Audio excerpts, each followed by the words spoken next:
Jadi hari ini pertemuan ke-14 kita masih melanjutkan materi akuntansi keuangan menengah 1 dengan materi depresi dan revaluasi ya.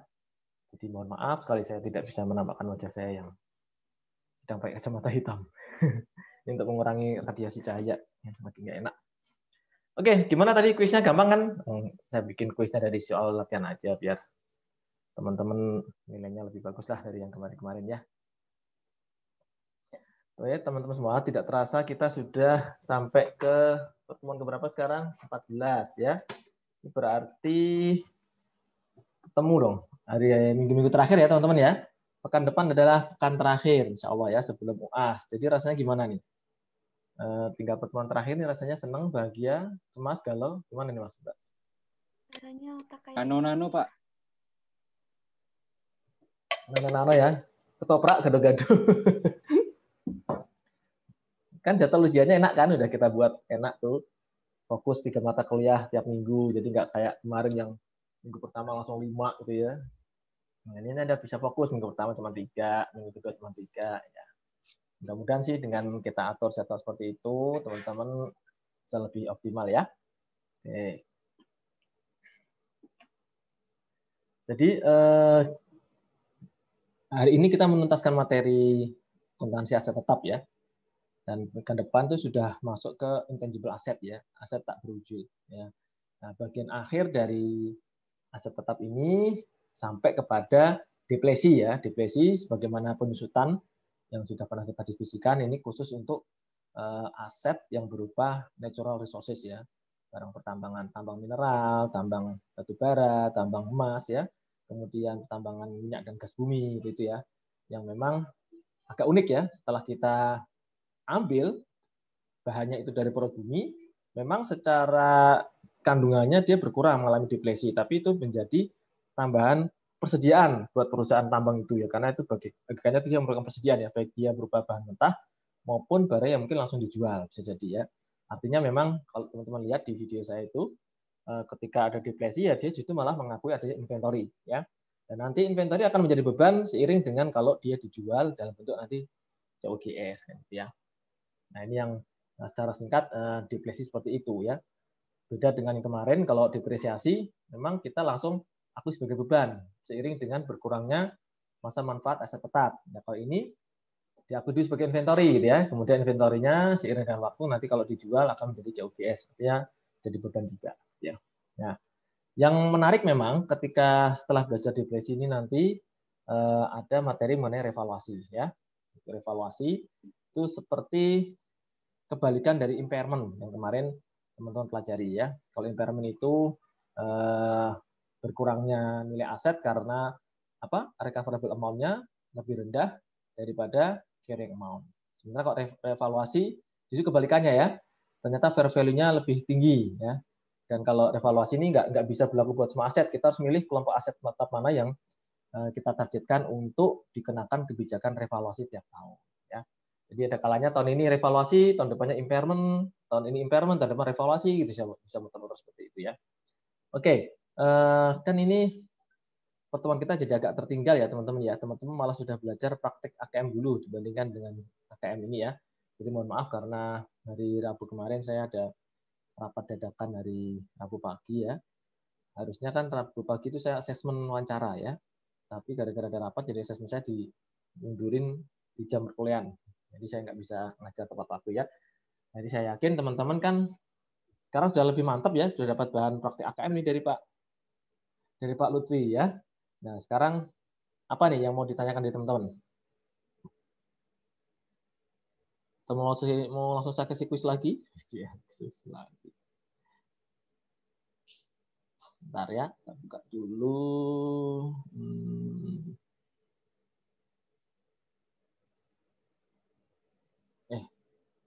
Ini sih yang masuk. Nah,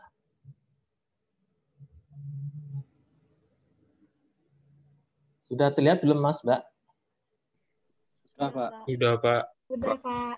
Ya. Oke.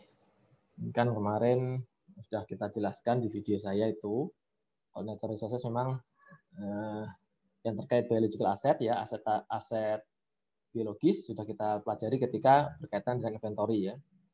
Nah, kita harus lihat lagi di chapter 9. Kemudian kalau mineral resources yang hari ini ya. Sudah ada. Nah, dari istilah-istilah ini ada yang teman-teman mau tanyakan nggak? Izin, Pak. Silakan, dengan siapa nih, Mas? Bagus, Pak. Iya, Mas Bagus. Enggak. Mungkin agak ini ya, Pak, remeh. Saya masih bingung bedanya revaluasi sama impairment itu gimana, Pak? Udah nonton videonya, tapi sampai sekarang masih bingung. Masih bingung. Kalau revaluasi gini, gampangannya gini aja, Mas. Kalau revaluasi itu mengakui aset itu apa ya? Dinilai biasanya dia cenderung apa ya? Mengakui kenaikan nilai berdasarkan fair value, dan itu dilakukan hanya untuk kelompok aset tertentu. Misalkan kita milih building ya, udah cuma building saja yang kita revaluasi. Peralatan dan mesin dan aset tetap lain nggak kita revaluasi ya. Dan itu dilakukan terus setiap tahun ya, dilihat nilainya ya. Kalau dia naik itu mengalami revaluasi. Tapi kalau dia turun, maka dia malah akan mengalami impairment kan gitu ya. Nih di sini ada contohnya jelas ya apa bedanya revaluasi dengan impairment ya. Jadi memang kalau kita nilai ulang, memang bisa jadi dia nilainya naik atau turun gitu ya. Kalau turun kan kita harus mereverse kenaikan nilai yang sudah pernah kita akui tahun sebelumnya. Kemudian kalau nilainya masih kurang juga, kita mengakui adanya impairment kan gitu ya.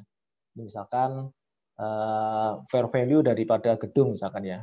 Atau aset-aset yang berupa ini deh, yang non depreciable asset ya, yaitu tanah. Tanah misalkan kita punya nilai buku ya, karena Otala kan nggak ada penyusutan ya. Nilai buku 5 miliar gitu ya. Kemudian kita revaluasi di akhir tahun, ternyata tanah ini fair value di sekitar tempat itu sudah jadi 6 miliar. Ya, berarti kan kita mengakui ada apa?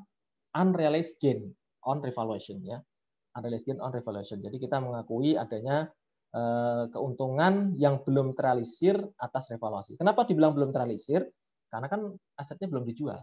Ya, masih kita miliki. Jadi kita mengakui adanya kenaikan nilai aset, di mana kenaikan nilai aset ini hanya berdampak kepada ekuitas. Sehingga dia masuknya di laporan comprehensive income itu di bawahnya net income, yaitu OCI ya, atau comprehensive income. Dia tidak berpengaruh kepada net income, tapi dia berpengaruh terhadap ekuitas kan ini. Nah ini ya contohnya yang di sini ya Mas, Mas Bagus ya. Ini kan bentar, ya, yang tanah dulu yang gampang ya. Ya.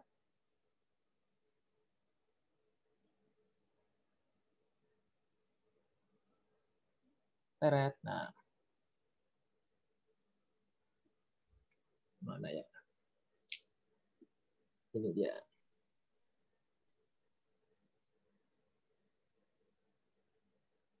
Nah, ini kan dia punya tanah nih, si Simon ya. Tanah ketika itu harga perolehannya 1 juta euro, gitu kan ya. Kemudian ini di awal tahun 2019. Ya, kalau dia memutuskan perusahaan itu, saya mengambil kebijakan akuntansi bahwa hanya tanah-tanah saja nih, kelompok tanah saja dan sejenisnya yang akan saya lakukan revaluasi. Ya, dia akan melakukan revaluasi terus setiap tahun, dilihat fair value-nya ya. Ternyata fair value-nya naik nih dari 1 juta menjadi 1,2 juta euro, ya. Nah, maka di sini ada keuntungan yang belum terrealisir ya, unrealized gain on revaluation sebesar 200.000. Ya, ini sebagaimana teman-teman ketahui, ini masuknya ke OCI kan gitu ya. OCI ya, tahu ya OCI ya, ada comprehensive income itu komponen yang di bawah net income dan dia langsung berdampak ke akumulasi OCI yang ada di ekuitas. Jadi nggak berpengaruh ke net income. Nah, bedanya apa sama impairment? Kalau impairment, dia langsung dampaknya ke net income. Kenapa? Karena dia mempengaruhinya bukan ke OCI, tapi ke other income atau other expense. Dia mempengaruhi net income, sehingga dia juga otomatis mempengaruhi ekuitas. Tapi kalau ini, dia hanya mempengaruhi ekuitas saja. Itu bedanya dari sisi dampak itu beda ya, Mas Bagus ya, dan teman-teman semua ya. Antara OCI sama OIE. Ya. Nah, kemudian secara umum Mas Bagus sudah bisa nangkap ya bedanya apa ya antara apa itu ini revaluasi. Kalau tadi aset yang tidak disusutkan, sekarang kalau aset yang disusutkan gimana? Berarti kan dia punya akumulasi penyusutan, ya. Misalkan dia sudah pernah menyusutkan 100 yen gitu ya untuk aset yang namanya equipment ini. Ya. Maka kan dia ngakuin dulu nih penyusutan biasa ya, depreciation expense pada akumulasi penyusutan biasa ya. Kemudian berikutnya dia melakukan penilaian dengan menunjuk appraisal independent. Dia tahu nih, oh ternyata fair value-nya tuh nggak sebesar carrying amount-nya, ini kan carrying amount ya book value ya, tapi sebesar 460. Nah, berarti gimana nih? Ya. Nah, di sini dia harus menghapuskan dulu akumulasi penyusutan yang sudah pernah dia catat kan gitu ya. Sudah pernah dicatat dihapuskan dulu. Ya, akumulasi penyusutan pada equipment ya. Jadi langsung ke ke equipment ya. Kenapa equipment-nya berkurang 40? Ini dari mana? Dari perolehan awal ya dikurangi dengan fair value yang terkini. Jadi equipment langsung dikurangi 40.000 dan selisihnya menjadi unrealized gain on revaluation. Ini sekali lagi unrealized gain kan ya, dia masuknya lagi ke OCI kan gitu. Wah, susah banget. Dia OCI. Nah, nanti teman-teman tahu ya dampaknya kalau OCI itu langsung ke ekuitas ya, ini langsung ke ekuitas ya. Dan ini nilai asetnya tadi langsung disajikan sebesar 460.000 dengan akumulasi penyusutannya 0 karena sudah kita hapuskan. Itu tadi kalau kita bicara evaluasi ya. Ya yang berikutnya yang di video saya yang ketiga kalau nggak salah Mas ya. Yang contoh-contoh ada evaluasi, ada impairment gitu ya. Secara umum gitu ya Mas Bagus ya. Nanti coba saya tunjukkan. Oke, Pak. Kalau ini sih gampang. Ada pertanyaan lagi teman-teman?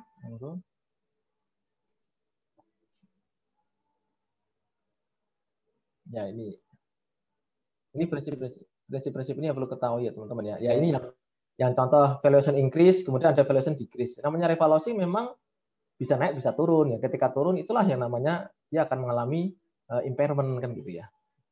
Nah, ini kan tadi ya seperti yang prestasi si CMN tadi, ini naik 120 ya. Nah, otomatis kan di sini revaluasinya akan menambah nilai fair value ya. Nambah 120 menjadi nanti ini yang disajikan di neraca ini 520.000. Sementara yang kenaikan ini masuk ke ekuitas, jadi akumulasi OC, bagian akumulasi OC. Tapi dia tidak berdampak pada net income ya. Nah, ini ada kenaikan 120.000. Oke. Nah, gimana kalau ternyata setelah 1 tahun kemudian dinilai ulang ya, fair value-nya mengalami penurunan kan gitu ya. Mengalami penurunan sekarang cuma 380.000 dari yang 520 menjadi 380 sehingga dia nurun 140.000. Nah, gimana nih? Nurun 140.000.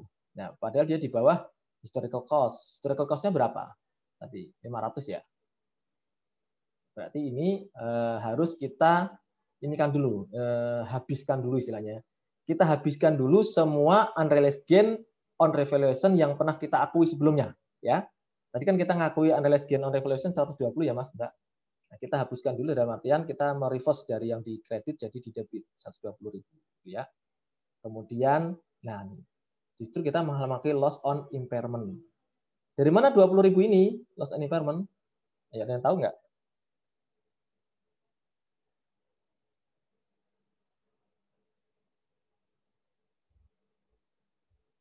Ya, kira-kira 20.000 dari mana nih? Kalau kita lihat dari soal sebelumnya nih ya. Nah, 20.000 dari mana? Tadinya punya apa namanya? 400 ya.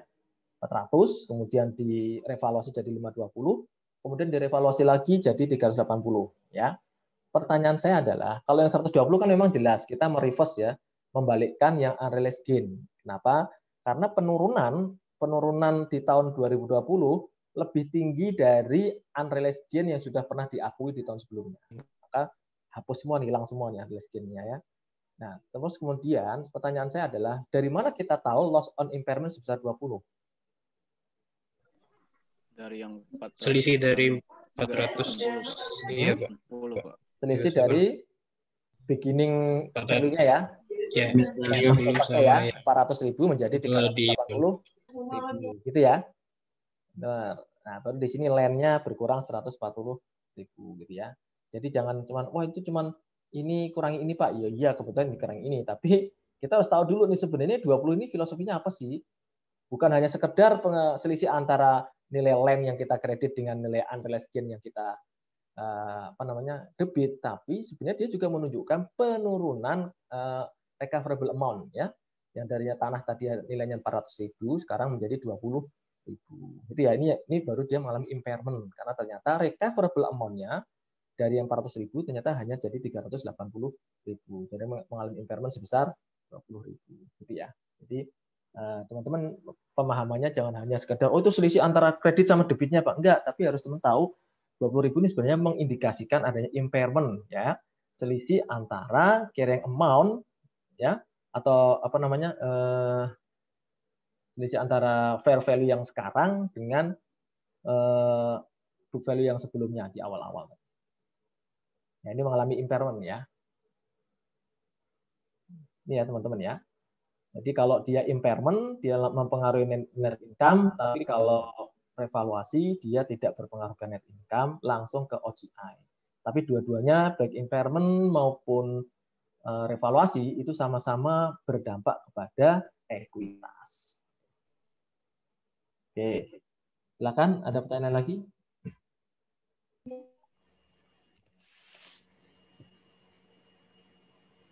Halo, izin bertanya Pak. Ya, siapa nih Mbak? Ana. Mbak Ana Altafunisa, Ana Dwijaya nih. Iya Pak. Ya, silakan Mbak Ana.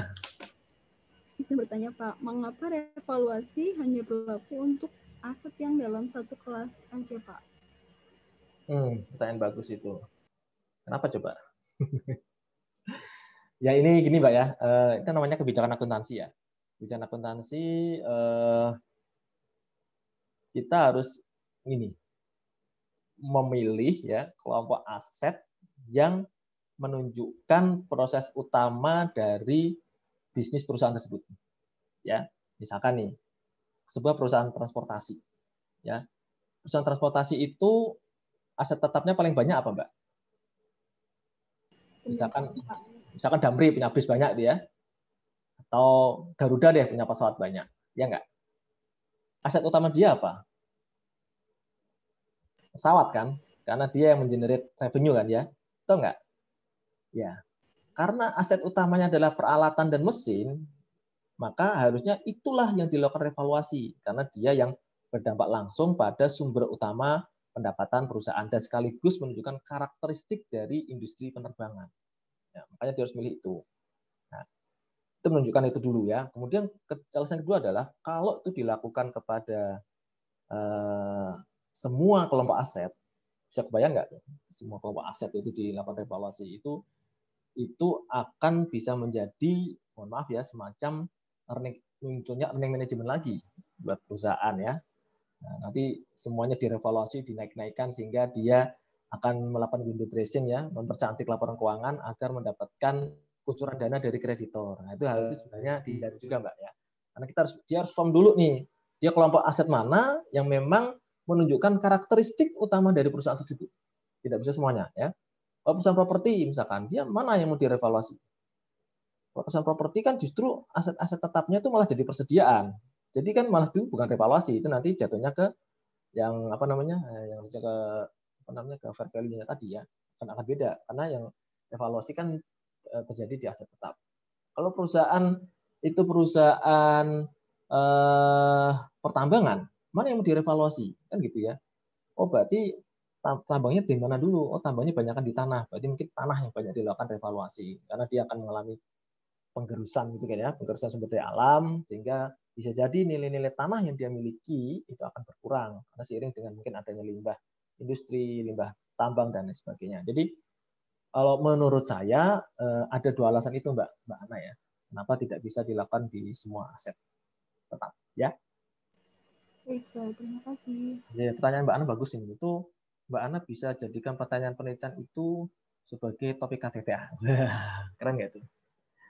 Misalkan, apa sih motivasi perusahaan itu memilih kelompok aset tertentu dijadikan sebagai objek revaluasi? Ya, itu bisa tuh Mbak. Kalau Anda milih akuntansi keuangan nanti ya di semester 5 ya. Oke, any other questions please? Ini sambil saya lihat-lihat ya, ada yang kelewat nggak dari penjelasannya. Nah ini tadi habis impairment dia naik lagi mulai recovery, mulai recover lagi. Jadi intinya gitu ya, revaluasi itu bisa naik bisa turun sebenarnya ya. Cuman kalau turun dia malah mengalami impairment, kalau naik dia mengalami recovery impairment dulu gitu ya. Dan kalau impairment kan sebenarnya untuk semua aset dia bisa melakukan impairment, tapi kalau revaluasi dia fokus ke kelompok aset tertentu. Oke, udah. Nah, di sini Mbak Mas. Ini kan terakhir ya, setelah dia melakukan revaluasi beberapa kali dia, kemudian kan dia punya nilai terakhirnya kan ini 415. Setelah dijual, ya udah nilai tanahnya kan sudah sebesar fair value saat itu. Jadi cash pada land.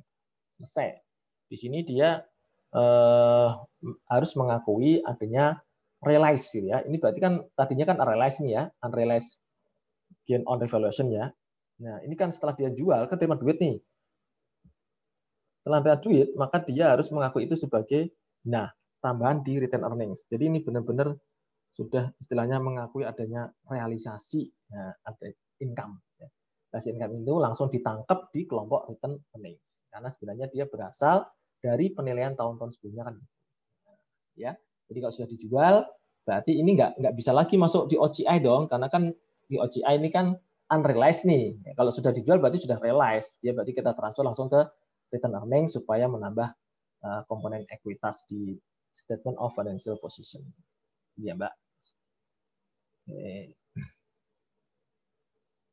Oke, silakan. Ada yang mau nanya lagi nggak? Monggo. Bertanya, Pak. Siapa nih? Anan. Ya. Mas siapa, Mas? Anan, Pak. Mas Anang. Ananta. Mohon maaf. Nggak jelas, Mas. Mohon maaf. Mas siapa? Ananta. Oh, Mas Ananta. Apa kabar, Mas Ananta? Baik. Mas Ana dan Mas Anta. Jadi Mas Ananta. Silakan. Saya mau nanya, Pak. Kenapa kalau untung dicatatnya pada OCI, sedangkan rugi dicatatnya pada OIE? Bukannya kalau nilai pasar aset turun tuh bukan karena kesalahan perusahaan? Ya, dan. Kalau untung dia masuk ke OCI. Oke. Kalau rugi dia kenapa ke OIE gitu ya? Nah, pertanyaan bagus ini. Nah, kira-kira kenapa tuh? Bentar.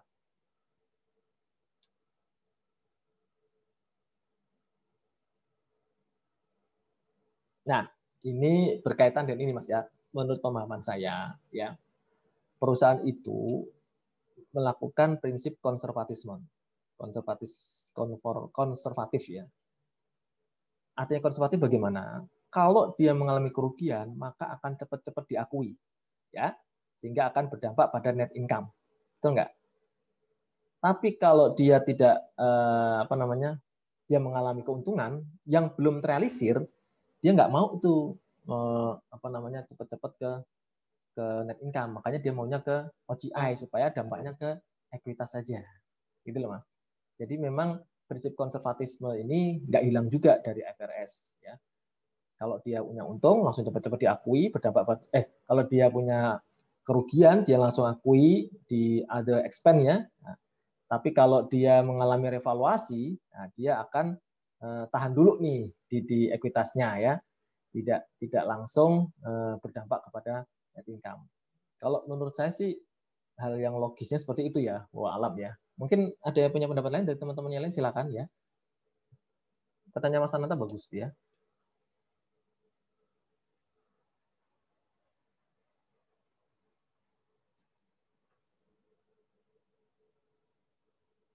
Oke.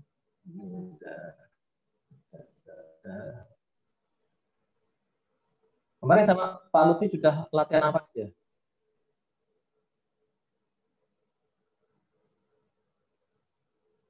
Kalau latihan AKM sama praktek AKM kan beda ya Mas, Mbak? Di ini ya di RPS ya maksudnya. Beda kan ya? Beda, Pak. Beda, Pak. Kan lebih susah praktek AKM kan? Lebih banyak. Benar sekali, Pak. Iya, Pak. Ya. Kalau Anda praktek AKM bisa, berarti AKM lebih bisa lagi harusnya. Harusnya, Pak. Seharusnya. Bentar.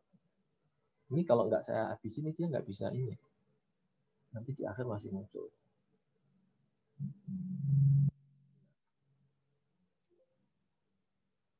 Ini dulu ya. Oke.